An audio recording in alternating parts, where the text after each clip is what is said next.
Chair, para ba yan sa project? Next picture, can you explain? Mr. Chair, para ba yan sa project o sa tao? Bibigay ba yan sa tao o para sa project yan? Yes, as far as my knowledge is concerned, ibibigay ko yan sa tao. Yung ako tinatawag na proponent, nakausap niya. For that particular picture, alam po ba natin kung sino ang pabibigyan? To be honest, Your Honor, hindi ko po matandaan na. Alright. That's way back couple of years ago. Okay, this is the next picture with another set of piles of cash. Ano po yung context itong litrato po ito? Ito po, kung pinakita nyo yung nakita po na pinakuha ng pictures na marami pong tao, this is the same exact place. So, ibig ko pong sabihin dito, sa tambayan po namin yan eh. So yan po pinag-prepare yung mga pera for delivery with regards sa mga proponent na kausap ni Jose Alcantara. Ano po yung ibig sabihin ng tambayan? Is this within the building of Bulacan First or is it a different area? No, private resident po siya na nilagyan po ng bilyaran or na para we can hang out after office hours, gano'n po. Within the vicinity of our office. Sino po yung rinenta ba o binili o meron may-ari niya? Yes po, meron po, alam po kaibigan po ni Jose Henry Alcantara ang may-ari niya. Alright, pero hindi po, first, to be clear, hindi po ito sa building ng Bulacan First. Yes po, hindi po yan sa building ng DPWH. At hindi naman din po siya Alcantara ang may-ari. Ibang tao. Hindi po si Jose. Alright. Mr. Chair, gusto ko tanongin, si Engineer Alcantara, tungkol sa mga bagay na yan, ina-accept niya o dinidinay niya. Kapag kanina, yung marami siya sinabi kasi numaligay. Sa akin Sige, tapusin ko lang daw yung mga litrato. Please, ituloy daw muna natin yung mga litrato. Next slide. Alright, there is a text. Your Honor, This is a Viber message. yes, that's disappearing message, Your Honor. Can you read, Engineer Bryce, the name of the person that is there, that is stated in the Viber message, and the content of the message, please? Your Honor, if may I recommend Engineer J.P. Mendoza to read the actual message because he's the one who took the photos personally from our boss Henry Alcantara. Alright. Sige po, pakibasa na lang po. This is the final slide. Good afternoon, Your Honor. Before I proceed, kagaya rin po sana ng request ni Engineer Bryce kanina. Dahil medyo maselan po itong conversation na baka pwedeng mag-request din po sana ng security. Yes po. The committee commits to the safety and security of the witnesses and those persons who are here, who are committed to the truth. No? So the same will be granted to Engineer Mendoza. You may proceed. Thank you, sir. Sir, yung picture po na yan ay noong October 2023 na kung saan nagre-request po si Senator Joel na yung mga pinasa po ni Engineer Bryce ng flood control kanina na nakasaad doon sa context. 4 lang po yung nakapicturean sa akin ng boss ko.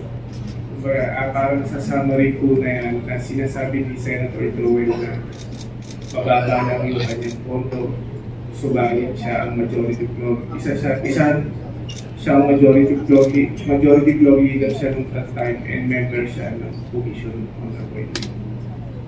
Okay. So thank you for providing the context, but you have to state for the record who this person is. Is the senator, nakalagay po kasi si Joel eh. So, is this the senator that we know? Joel Villanueva? Yes, sir. Alright, can you read for the record also the content, the specific content of the message? Again, naguguluhan ako bigla kay Sek, parang nakalimutan ba niya? number one, props of flood control and all the efforts we put in. Number two, for his CEA, his budget this coming year, etc. He committed sa akin, pinakamababang commitment ng DPWH Secretary.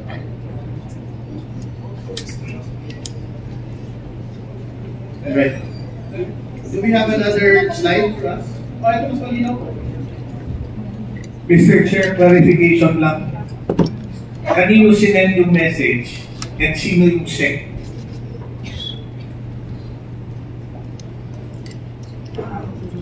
When dun sa message, you're referring to a sec. Sino yung sec? Secretary. Okay? Kanino sinend yung message na yan? Boss Henry. Bakit may kopya? Dahil disappearing message po yan, hindi po niya pwede yung screenshot. Pinapicture po niya para masa. Okay. Kanino pinapicturean? Sa akin po. Alright, thank you. So, photo basically ni District Engineer Alcantara. Alright, next slide. Do we have other slides?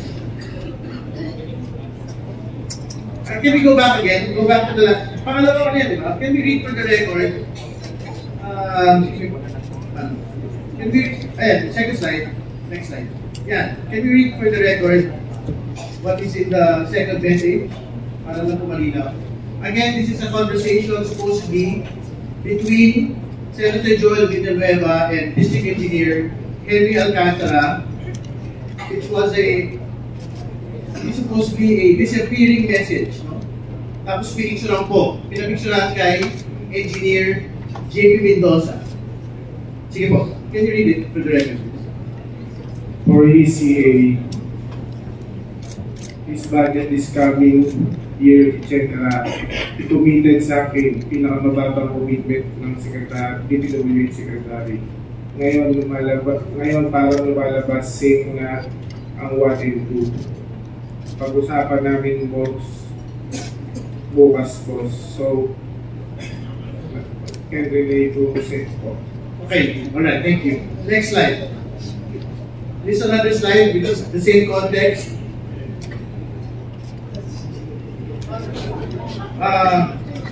Alright. Sige po, just read it for the record. This is another slide. Conversation between Senator Joel and District Engineer Henry Alcantara, taken by Engineer JP Mendoza. Sige po. Yes boss, see you po bukas 6 PM sa DIN. Majority leader tayo, hindi ko or just one CA member. Yes boss, I will. Alright, that is clear. Next slide please. May atraso DPWH sa Sorry, I have to provide the context. Again, this is another screenshot. This is the fourth picture. Conversation between Senator Joel Villanueva and District Engineer Henry Alcantara. Picture taken by Engineer JP Mendoza. Please proceed with reading the comments. may atraso DPWH sa akin. So if it treats me na isa lang issue, he's not respecting me.